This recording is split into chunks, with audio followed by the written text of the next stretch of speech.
অরণ্য, পাহাড়, ঝর্ণা, খনিজ পদার্থ ও প্রাকৃতিক সৌন্দর্যে ভরপুর ঘাটশিলাতে আমাদের আজ দ্বিতীয় দিন।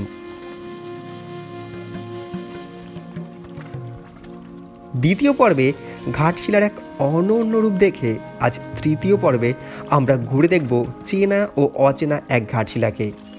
অর্থাৎ কিছু কমন সাইট সিইং স্পট ছাড়াও ঘুরে দেখব এমন কিছু স্থান বা বিষয় যা এর আগে কোনো ভিডিওতে দেখেছেন কিনা আমার সন্দেহ আছে। তাই ঘাটশিলাতে এসে বা ঘরে বসে দেখে নিতে পারেন নির্ধারিত সাইট সিইং স্পট ছাড়াও এমন কিছু স্থান। তাই ভিডিওটি সম্পূর্ণ দেখবার অনুরোধ করব। আর অনুগ্রহ করে আপনার একটি ছাপ রেখে যেতে ভুলবেন না এই ভিডিওতে, একটি কমেন্টের মাধ্যমে। হতে পারে তা আপনার পজিটিভ বা নেগেটিভ রিয়াকশান বা একটি স্মাইলিও হতে পারে। চলুন তবে শুরু করা যাক আজকের পর্বটি।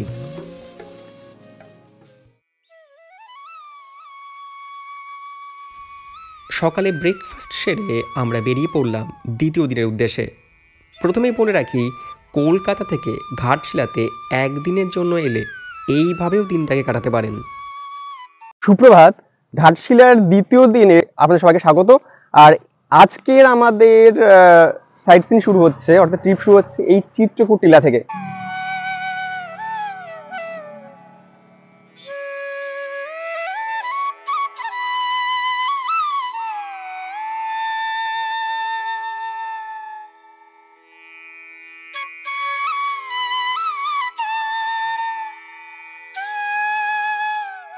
বলে দিই, এই যে রাস্তাটা দিয়ে আপনারা উঠে এলেন, তারপরে কিন্তু দুটো রাস্তা গেছে, একটা উপরের দিকে গেছে আর একটা এই সাইডটাতে গেছে। এদিকটাতে মন্দির আর এদিকটা রয়েছে ভিউ পয়েন্ট। তো আমরা প্রথমে মন্দিরের দিকে এগোবো, তারপর আমরা ভিউ পয়েন্টের দিকে যাব।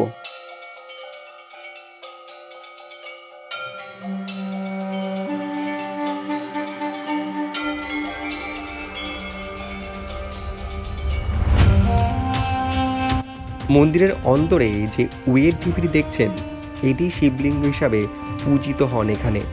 আর পাশেই রয়েছে ত্রিশূল। সনাতনীদের বিশ্বাস আর আস্থার এক মিলবন্ধন এখানে লক্ষ্য করা যায়। এখানকার মন্দিরের যে বিশেষত্ব সেটা হচ্ছে যে এখানে মন্দিরের মানে শিবের যে লিঙ্গ, তার পেছনে রয়েছে একটা ওয়েট ঢিপি, যেটা কিন্তু দেখতে অনেকটা শিবলিঙ্গের মতন। হঠাৎ করে কিন্তু মনে হচ্ছিল যেন পেছনের ওটাই যেন শিবলিঙ্গ, কিন্তু ওটা নয়, এটা ওয়েট ঢিপি।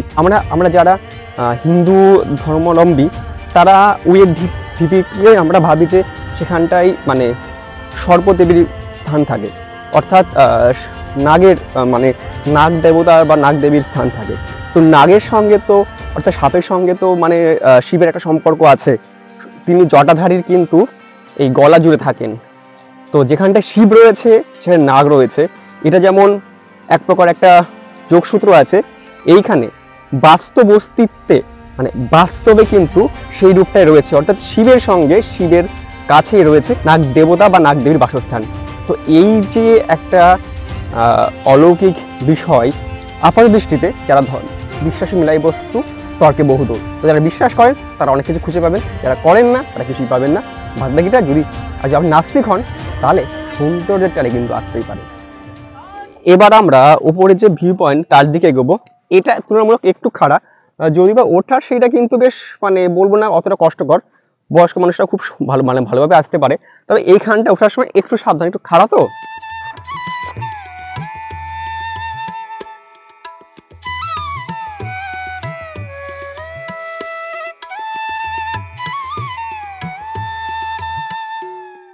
এই ভিউ পয়েন্ট এখানে দাঁড়িয়ে দূরে কিন্তু ঘাটশিলা শহরের অনেকটা অংশ দেখা যায়।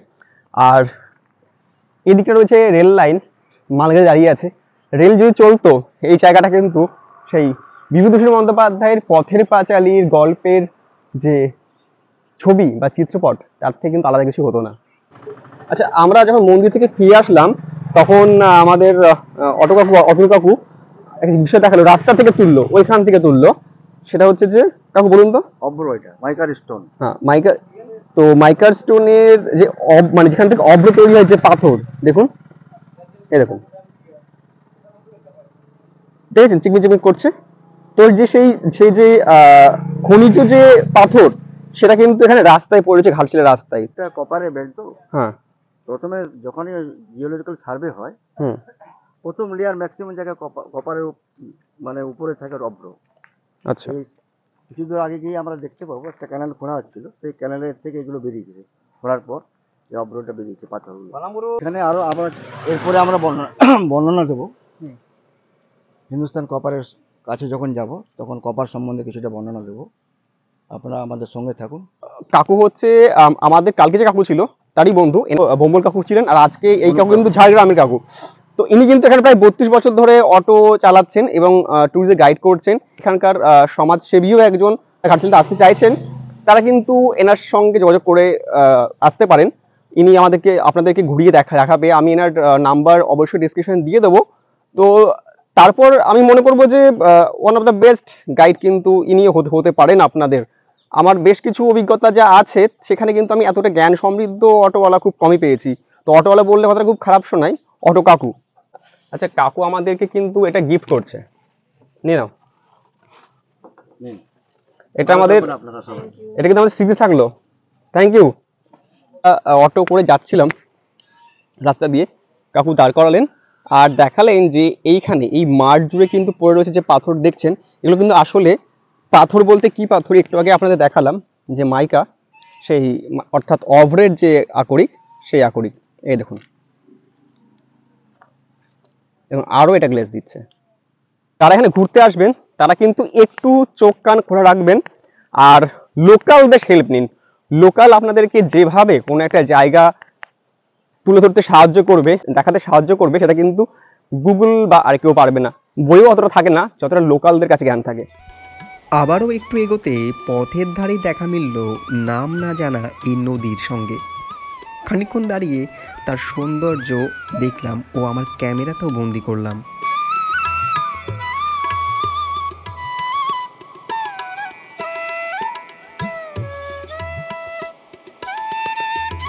এই যে প্রাচীর দেখছেন ওখানে শুরু হচ্ছে, এই প্রাচীর দিয়ে শেষ হচ্ছে ওই পর্যন্ত।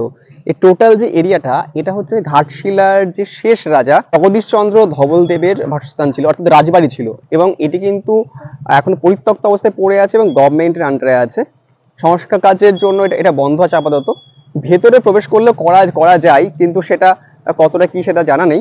তো যারা আসবেন এর সাথে ক্রস করবেন, তো যাওয়ার সময় কিন্তু একবার এই জায়গাটা ভিজিট করতে পারেন। আর সানসেট পয়েন্ট অর্থাৎ সুবর্ণরেখা নদীর যে সানসেট পয়েন্ট, সেখানে যেতে গিয়ে কিন্তু এই রাজবাড়িটা পড়ে। অনেকে হয়তো অজান্তে এখান থেকে ক্রস করেও যান।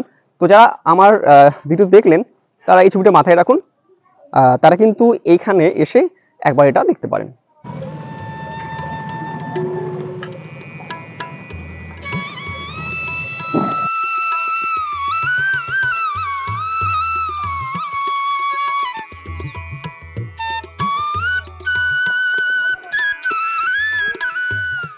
আমি বর্তমানে আছি এখানকার সানসেট পয়েন্ট যাকে বলা হয়, অর্থাৎ সুবর্ণরেখা নদীর তীরে।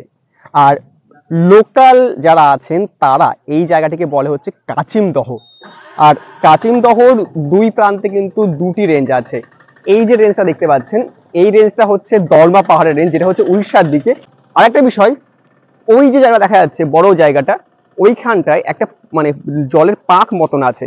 লোকালরা বলে থাকেন যে ওপরের দিক থেকে যত বস্তু বা কিছু মৃত কিছু যদি ভেসে আসে, তো ওই পাকে এসেই মানে ডুবে যায় এবং তারপর ওটা ভেসে ওঠে। তো এইখানে প্রচুর স্থানীয়রা অনেক কিছু খুঁজে পেয়েছে।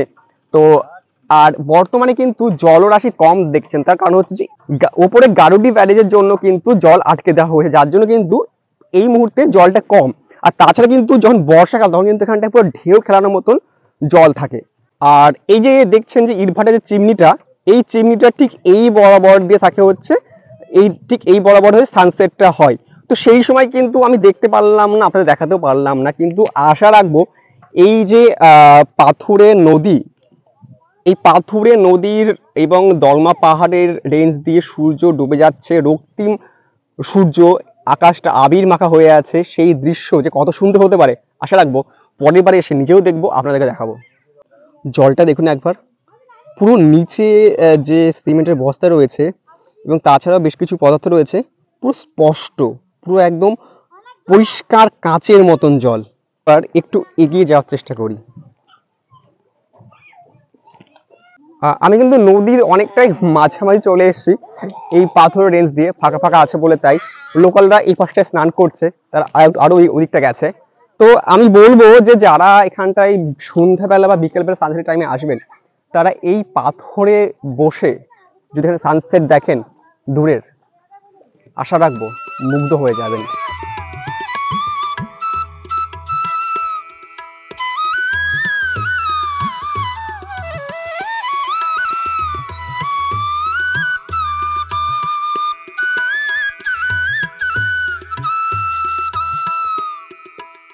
আমরা এই মুহূর্তে ঘাটশিলার রঙ্কিনী মায়ের মন্দিরে আছি এবং এইখানকার বিশেষত্ব হলো, আর এখানে দুর্গাপুজোর 15 দিন আগে যে দ্বিতীয়া অষ্টমী হয় সেই সময়টাতে এখনো কিন্তু মোষ বলির প্রচলন রয়েছে। বলি প্রথা বৈধ না অবৈধ আমি সেই বিতর্কে যাচ্ছি না, কিন্তু এই যে ইতিহাস বছর পর বছর চলে আসছে বা রীতি, সেটা কিন্তু এখনো পর্যন্ত বিদ্যমান এইখানে।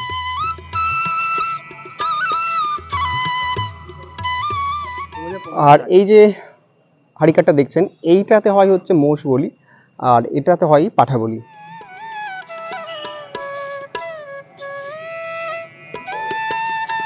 মন্দির প্রাঙ্গণের আরেকটি প্রাঙ্গণে কিন্তু রয়েছে এখানটায় কৃষ্ণ মন্দির।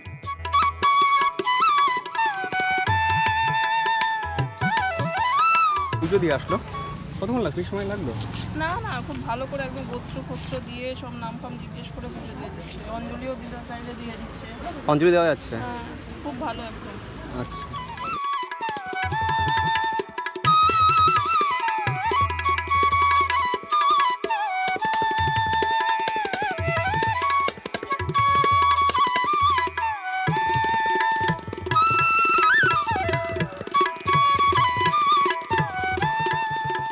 আর এই হলো মন্দির, অর্থাৎ প্রধান মন্দির, কিন্তু এখানকার মন্দির গৃহ মন্দির দ্বার এখন বন্ধ রয়েছে, যার জন্য আপনাদের কিন্তু আমি ভেতরে কিছু দেখাতে পারলাম না। রামকৃষ্ণ মঠের আপনারা শুধুমাত্র দর্শনের স্থান নয়, এখানে কিন্তু থাকবার ব্যবস্থাও আছে, থাকবার খাওয়ার ব্যবস্থাও আছে। তো যারা এখানটায় কম কম দামে এবং ভালো পরিষেবা চান, কিন্তু কম দাম নয়, সঙ্গে মানে মুক্ত পরিবেশ, ভালো পরিবেশ ফ্যামিলি নিয়ে, তারাও কিন্তু এখানে আসতে পারেন। তো কিভাবে কি বুকিং করতে হবে সেটাও আমি আপনাদের জানিয়ে দিচ্ছি। যারা এখানে থাকতে চান তারা ডেসক্রিপশনে এবং স্ক্রিনে দেওয়া এই মেল আইডিতে কন্ট্যাক্ট করতে পারেন, মেলে সমস্ত কিছু থাকবে। তবে এখানে ট্যারিফ বলে কিছু হয় না, বলা হলো যে মেল করবে, সেখানে সমস্ত কিছু বলা থাকবে।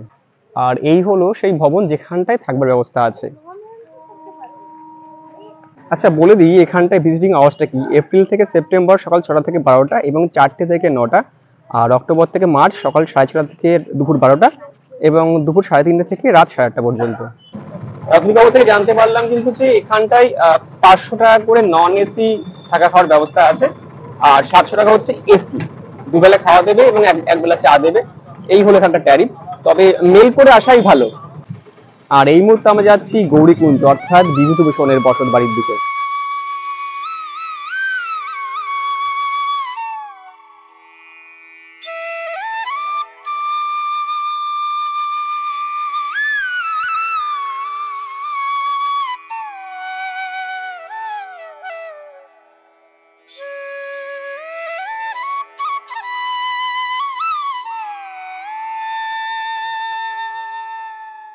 এই মুহূর্তে আমি আছি আমাদের বাঙালির শঙ্করের বাড়িতে, অর্থাৎ বিভূতিভূষণ বন্দ্যোপাধ্যায় যেখানে তার জীবনের শেষ 20 বছর কাটিয়েছিল, অর্থাৎ 1930 থেকে 1950 সাল, এই 20 বছর সময় কিন্তু উনি এই ঘাটশিলার এই গৌরীকুঞ্জে কাটিয়েছিলেন।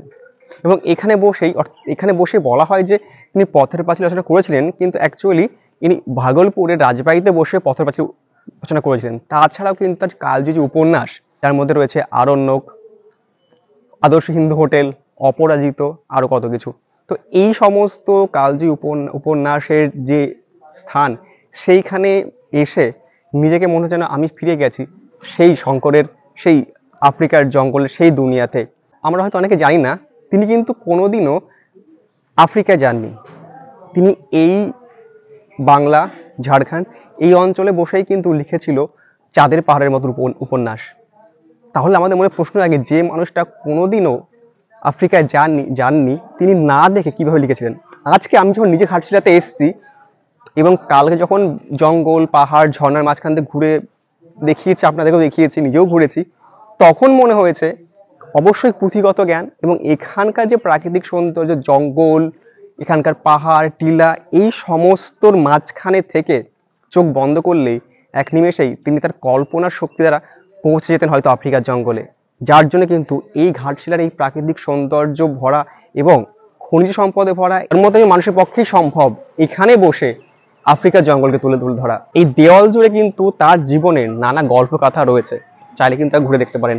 আর আমার পাশে এইখানটাতে একটা এখানকার যে সমিতি যারা বর্তমানে এর সংস্কার কাজ করেছেন, এটা কিন্তু কোনো গভর্নমেন্ট এটা সংস্কার কাজ করেনি, একটা ভগ্নপ্রায় অবস্থা থেকে এটাকে তুলে ধরেছে আজকের এই জায়গাটায়, এবং তারাই কিন্তু এখানে একটা স্কুলও চালান বা পাঠশালা চালান। এবং তার জন্য এখানে যারা আমরা আসি, ঘুরতে আসি, তারা সেখান থেকে আমরা যা কিছু ডোনেশন টুকটাক করি সেটার দ্বারাই কিন্তু এই সমস্ত যে উন্নয়ন কাজগুলো এখানে গৌরীকুঞ্জ হয় সেটা কিন্তু হয়ে আসছে। তো আমি বলবো যারা এখানে আসবেন তারা অবশ্যই কিন্তু একবার এখানে অবশ্যই আসবেন।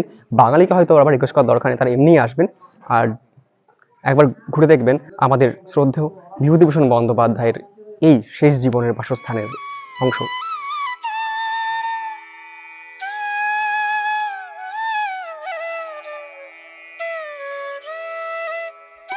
আমরা এখানে আছি, কাকুমাদের দেখালেন যে আমরা এই মুহূর্তে আছি হিন্দুস্তান কপার লিমিটেডের একদম যে এলাকা সেখানে। আর এই যে এরিয়াটা দেখছেন টোটালটা, এটা কিন্তু এই সংস্থারই তৈরি একটা ছোট্ট শহর বলতে পারেন, ঠিক যেমন আমাদের টাটা, তাই না? হিন্দুস্তান কপার এটা না, যেমন টাটাতে ওখানে আছে, ঠিক যেমন জামশেদজি টাটার ওখানে নিজে একটা শহর গড়ে উঠেছে, ঠিক তেমনই কিন্তু এখানে সাজানো গোছানো ছোট্ট একটা শহর না হলে অন্তত বিশাল এরিয়া নিয়ে কিন্তু এখানে এই অঞ্চলটিতে রয়েছে হিন্দুস্তান কপার লিমিটেড সেখানে। আর দূরে এখানটা একটা প্রাইভেট এখানকার রেল লাইনও দেখতে পেলাম আসার সময়, যেটা কিন্তু বন্ধ হয়ে পড়ে আছে। আর আমরা এখন একটু এগিয়ে যাবো, রাতমোহনার দিকে যেতে গেলে কিন্তু আপনাদেরকে এই রাস্তা ধরে যেতে হবে।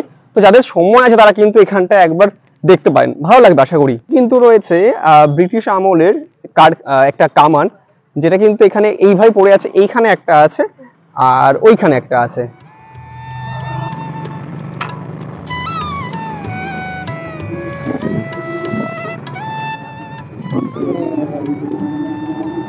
আর এই দূরে রয়েছে কিন্তু মেন কারখানা, যেখানে ভিডিওগ্রাফি নিশ্চিত দেখাতে পারবো না। আর এদিক দিয়ে কিন্তু ব্রিটিশ আমলেরই সেই সময়কার প্রায় সব বাংলাগুলো রয়েছে।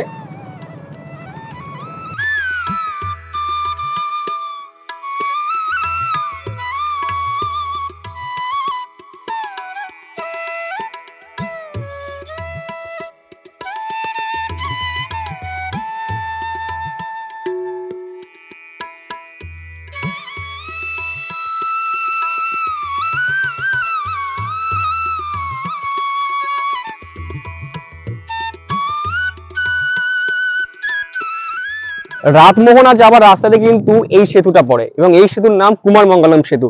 এবং সুবর্ণরেখা নদীর ওপরে অবস্থিত এই সেতু কিন্তু সত্যি মানে এখানে কৃত্রিম ভাবে তৈরি হলেও কিন্তু মানে এখান থেকে প্রাকৃতিক সৌন্দর্য দেখা যাচ্ছে। দূরে দেখা যাচ্ছে উড়িষ্যা রেঞ্জের দলমা পাহাড় আর নিচের বয়ে গেছে সুবর্ণরেখা নদী। তো এই যদি সময় থাকে এখানে দাঁড়িয়ে কিন্তু একটু দেখতে পারেন।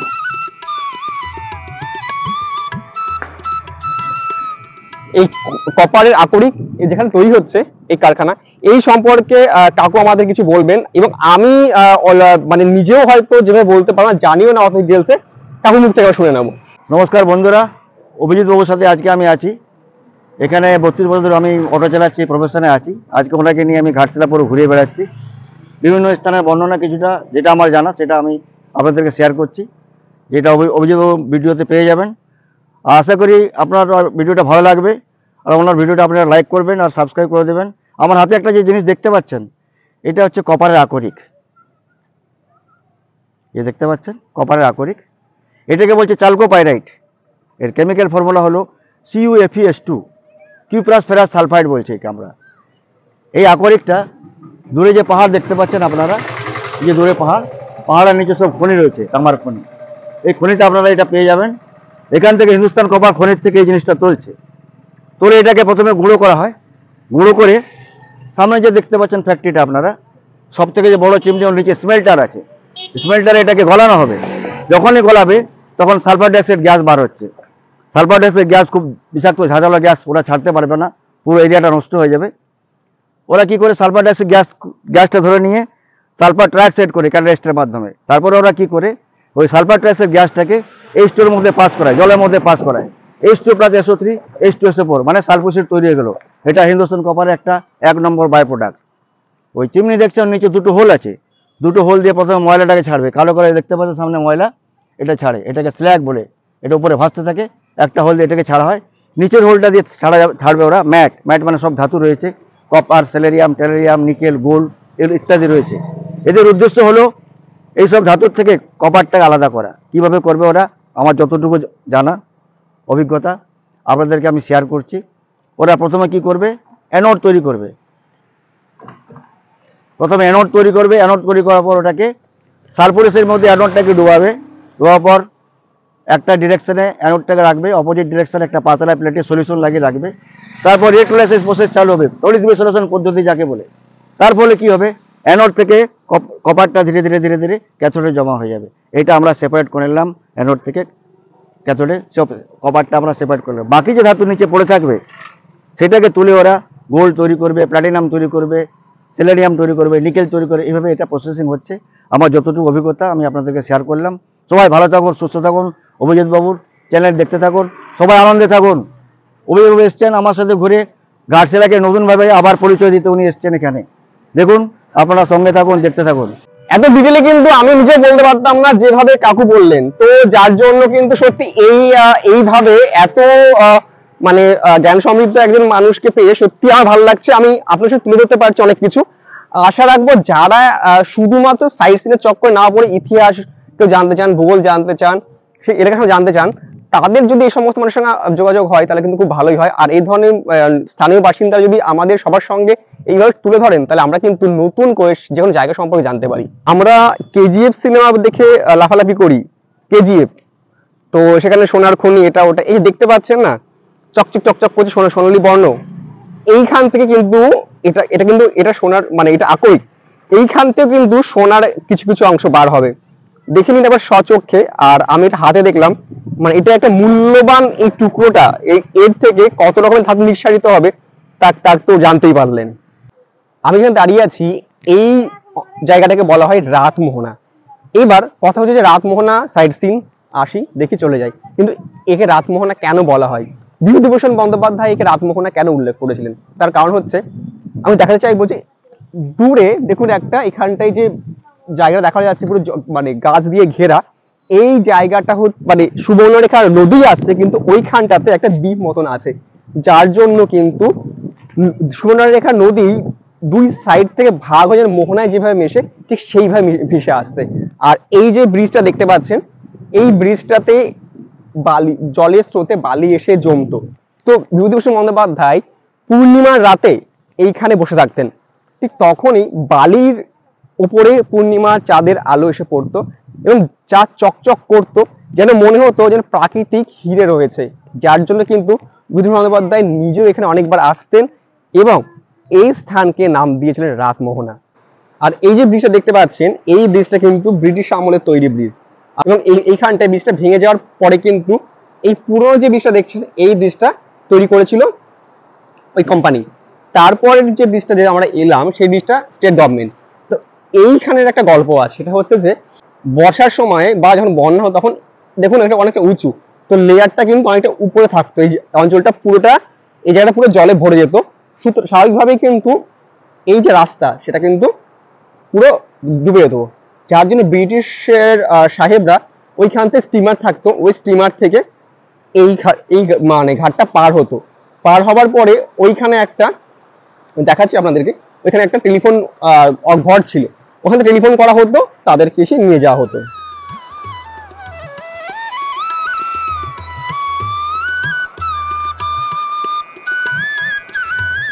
আর এই যে দেখছেন মাছ ধরার জন্য ব্যবহৃত হয়, যখন এটা পুরো ডুবে যায় সেখানটাকে অভিনব পদ্ধতিতে এখানটায় জাল দিয়ে দেওয়া হয় এবং তার সাহায্যে মাছ ধরা হয়।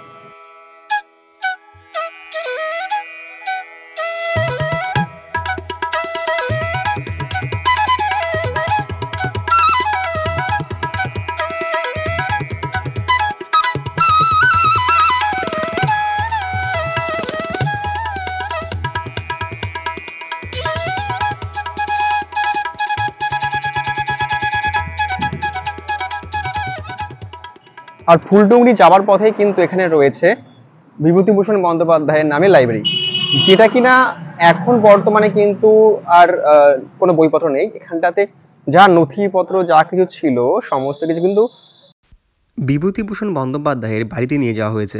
এবং এখানে বর্তমানে এখানকার লোকাল যারা তারা এখানটাতে আঁকা শিখতে আসে বাচ্চারা।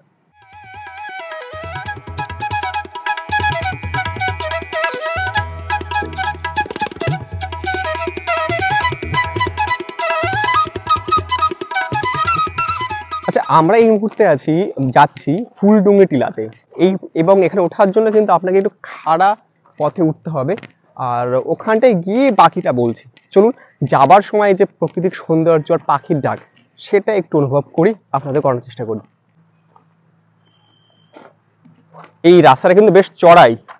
উনি কিন্তু এটুকু উঠে আমাকে দাঁড়াতে বললো, না প্রয়োজন শরীর বুঝে তারপর, মানে আমার শরীর দিচ্ছে না আমাকে উঠতে হবে, আমি সেটা বিশ্বাসী নই। শরীর যেটুকু দেয় সেটুকুই। আর আমার সঙ্গে অনেকেরই বাধে, বন্ধুরা মজা করে যে এইটুকু আমি এটা পারবো, এটা খেয়ে নিতে পারবো, এটা পারবো। বাট আমার বন্ধু যারা আছে মোটামুটি, পাহাড়ের গল্প এলে, ঘোড়ার গল্প এলে এনার্জি লেভেলটা আমার একটু হাই থাকে। এবার বন্ধুরা দেখে ওটা হাসবে বা ইয়ে করবে, লেট ইট বি। আমরা রাস্তা ভুল করেছি কেমন, ও চলে গেছে ওই দিকটাতে। এখানটায় উঠে, এই যে মেন রাস্তা, এখানটা উঠে কিন্তু আমরা দুটো রাস্তা, একটা ডান দিকে গেছে, একটা বাঁ দিকে গেছে। তো ডান দিকে রাস্তা বরাবর উঠে যেতে হবে।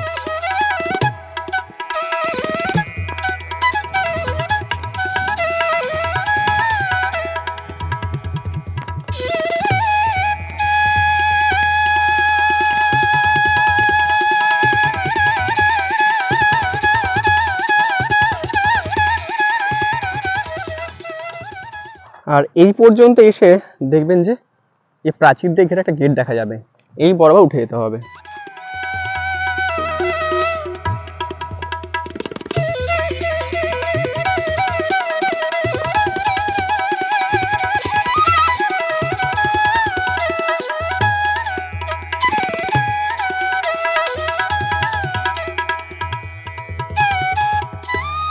যদি বলেন যে এই জায়গাটার মাহাত্ম্যটা কি, তাহলে বলতে হয় যে বিভূতিভূষণ বন্দ্যোপাধ্যায়ের কিন্তু যে সমস্ত প্রিয় স্থানগুলো ছিল ঘাটশিলাতে, তার মধ্যে এখানে অন্যতম। এবং এখানে এসে উনি অনেক এখানে বসে রচনা করেছেন, তার মধ্যে আরণ্যক, চাঁদের পাহাড়ও অন্যতম। এবার চাঁদের পাহাড় যেখানে সেখানে বলে চাঁদের পাহাড় এখানে লেখা হয়েছিল। এবার কথা হচ্ছে যে চাঁদের পাহাড় অ্যাকচুয়ালি কোথায় লেখা হয়েছে, বসে লেখা সম্পূর্ণটা সেটা বলাটা মুশকিল, বা যারা জানেন তারা বলতে পারবেন। হতে পারে যে একটা উপন্যাস তো বহুদিন ধরে চলে, হয়তো এক একটা জায়গাতে বসে একটা হয়তো স্থান লিখেছে, তবে এখানে বসে আরণ্যক লেখার জন্য একদম অ্যাপ্রোপ্রিয়েট জায়গা। পুরো চারিদিকে জঙ্গল রয়েছে শাল গাছের, আর দূরে দেখা যাচ্ছে পাহাড়ের টিলা। যখন সম্ভবত এখানটায় একটু পরিষ্কার ছিল হয়তোবা, দূরের যে প্রাকৃতিক সৌন্দর্য, এবং এখন এখানটায় যদি নর্মালি চোখে দেখা যায় তাহলে কিন্তু মানে পুরোটা দেখা যাবে না, মানে গাছ আটকে যাচ্ছে। কিন্তু যদি এখানে গাছটা না থাকতো এই জায়গাগুলো, তাহলে কিন্তু এই জায়গা একটা মনে হিল টপ মতন একটা জায়গা। তো এখানে দাঁড়িয়ে কিন্তু অনেকটাই মানে ঘাটশিলার অনেকটা অংশ দেখা যাবে। আর সেখানটা জঙ্গলের মাঝখানে বসে এখানটায় সেই সময়কার দিনে, সে সময় দিন কেন, নির্জন যদি হতো, যদি গাড়ির শব্দ না হতো, তাহলে কিন্তু যাদের মানে আপনিও এখানে বসে নিজের ধ্যানে মগ্ন হতে পারতেন। এইখানটাই বর্তমানে সাউথ মানে এখানকার আদিবাসী যারা, তারা এখানটায় শারুল পরব উদযাপন করে দোল পূর্ণিমার দিনে। এ দেখতে পাচ্ছেন এই জায়গাটা, তারা এই তারা তো প্রকৃতি প্রেমী না, তারা তারা তো প্রকৃতি পূজারী, তাই এই শাল গাছকে তারা পুজো করে দোল পূর্ণিমার দিন। এবং এখানটাই সেখানে একটা উৎসব পালিত হয়। যারা ওই সময় আসবেন তারা কিন্তু অবশ্যই এখানে আসবেন তাদের এই উৎসবটা দেখার জন্য।